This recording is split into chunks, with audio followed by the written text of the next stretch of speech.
আপনাদেরকে সজাগ হতে হবে, আপনাদেরকে সতর্ক হতে হবে, আপনাদেরকে জেগে উঠতে হবে, আপনাদেরকে তাদের ষড়যন্ত্র প্রতিহত করতে হবে, জবাব দিতে হবে।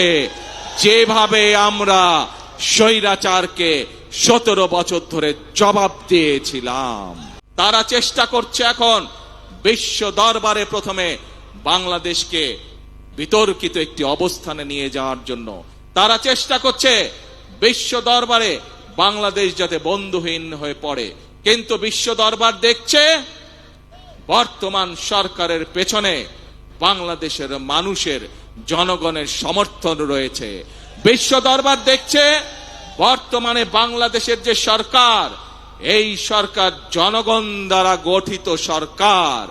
বিশ্ব দরবার দেখছে বর্তমান যে বাংলাদেশ পরিচালিত হচ্ছে যেই সরকার দ্বারা, যেই সংসদ দ্বারা, এই সংসদ, এই সরকার জনগণের দ্বারা গঠিত সংসদ, জনগণের দ্বারা গঠিত সরকার। সেজন্যই বিশ্ব দরবার তাদের কথায় কর্ণপাত করছে না, বরং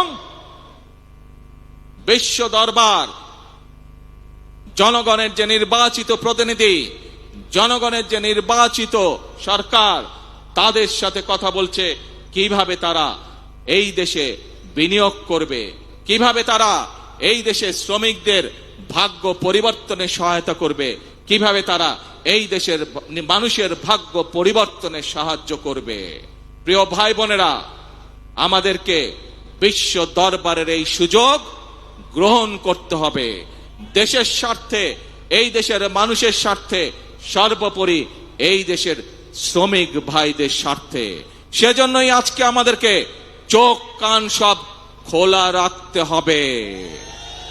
যারা দেশকে বিতর্কিত পর্যায়ে নিতে চায়, যারা দেশে অরাজকতা সৃষ্টি করতে চায়, এরকম যদি কেউ থাকে, তাহলে শ্রমিক ভাই সহ প্রতিটি দেশের প্রতিটি বাংলাদেশি, প্রতিটি মানুষের কাছে আমার আহ্বান থাকবে, আপনাদেরকে সজাগ হতে হবে, আপনাদেরকে সতর্ক হতে হবে, আপনাদেরকে জেগে উঠতে হবে, আপনাদেরকে তাদের ষড়যন্ত্র প্রতিহত করতে হবে, জবাব দিতে হবে।